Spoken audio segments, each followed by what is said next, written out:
Marianne Faithfull, the late singer and actress best known for her 1960s single, As Tears Go By, died on January 30th, 2025. She was 78 years old. As fans paid tribute to Faithfull, many wondered what her cause of death was since the news came as a shock. However, in the years leading up to her death, Faithfull had opened up about battling multiple health issues, from emphysema to breast cancer.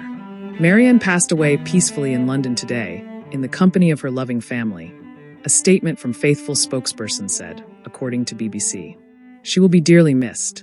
Throughout her life, Faithfull battled several health issues: bulimia, breast cancer, emphysema from smoking, and pneumonia that resulted from COVID-19, according to BBC.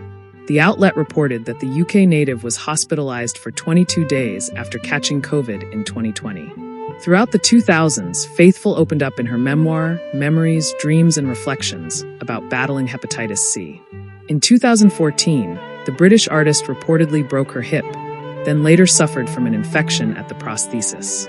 During a previous interview with The Guardian, Faithfull got candid about her past drug usage. "I must have given up then, or I wouldn't have got into heroin," she admitted. "It's like wanting to kill yourself, but I didn't manage to. I realized that I couldn't get out of it that easily. And if I didn't do anything good, my life would have been nothing to me. So, I got myself back." Faithfull was married several times throughout her life. From 1965 to 1966, she was married to her first husband, John Dunbar. In 1979, she wed her second husband, Ben Brearley, and they divorced in 1986.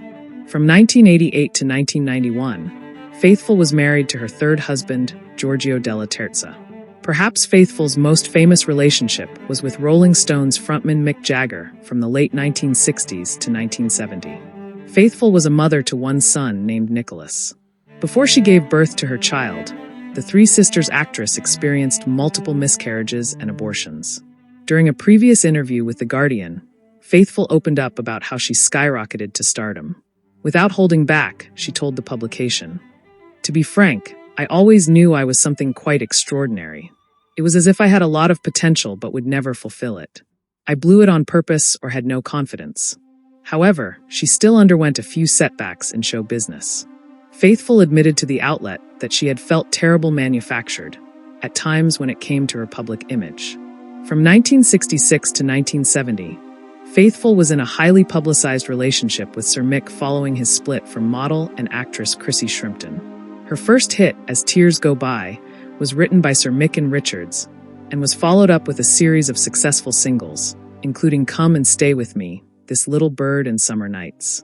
She was famously found wearing nothing except a rug at an infamous drugs bust at Rolling Stones guitarist Richards' country house, Redlands, in 1967. Following her split with Sir Mick, Faithfull spent 2 years on the streets of Soho while addicted to heroin before living in a squat. She returned to release an album, Broken English, in 1979, which is now regarded as a classic. Faithfull reinvented herself in 1987 as a jazz and blues singer, with the critically acclaimed Strange Weather, and in the same decade went into rehab. Her final album was an experimental collaboration with Nick Cave and the Bad Seeds Australian multi-instrumentalist Warren Ellis, called She Walks in Beauty, 2021. Recently, she has enjoyed a resurgence, and is said to be admired by the likes of Kate Moss and Courtney Love. In 2006, it was announced that she had made a full recovery from breast cancer. Doctors in France had diagnosed the disease in September, forcing the star to postpone her world tour. But the cancer was found in its earliest stages, and following surgery, she announced she would resume her tour the next year. She was quoted as saying at the time, "It has been an extraordinary experience and, in many ways, extremely positive. I didn't realize how many true friends I had. I feel so lucky and loved, and thank everybody for all their good thoughts." The breast cancer came 2 years after Faithfull, a former smoker, was forced to cancel her European tour after collapsing backstage at a gig. The singer was diagnosed with exhaustion and ordered to rest for 3 months. In 2005, filmmaker Duncan Roy announced that Faithfull had stepped down from his screen version of The Picture of Dorian Gray because she had suffered a heart attack, which she denied. The daughter of a British military officer and an Austro-Hungarian Jewish baroness, Faithfull recently appeared in Sofia Coppola's film Marie Antoinette. Faithfull helped inspire such Stones songs as the mellow tribute, She Smiled Sweetly, and the lustful, Let's Spend the Night Together. It was Faithfull who lent Jagger the Russian novel The Master and Margarita, that was the basis for Sympathy for the Devil, and who first recorded and contributed lyrics to the Stones' Dire Sister Morphine, notably the opening line, "Here I lie in my hospital bed." Faithfull's drug use helped shape such jaded takes on the London rock scene as "You Can't Always Get What You Want" and "Live With Me," while her time with Jagger also coincided with one of his most vulnerable love songs, Wild Horses. On her own, the London-born Faithfull specialized at first in genteel ballads, among them Come Stay With Me, Summer Nights, and This Little Bird. But even in her teens, Faithfull sang in a fragile alto that suggested knowledge and burdens far beyond her years.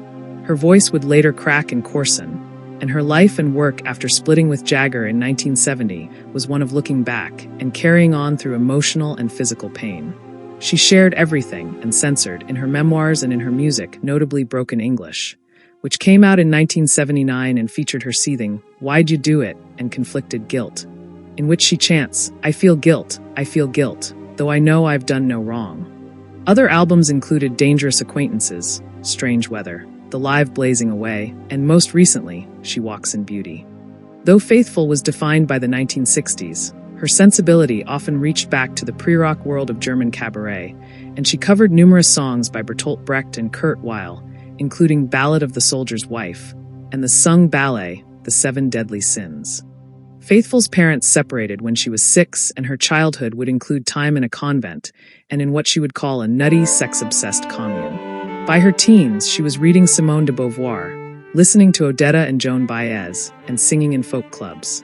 Through the London art scene, she met Dunbar, who introduced her to Paul McCartney and other celebrities. Dunbar also co-founded the Indica Gallery, where John Lennon would say he met Yoko Ono.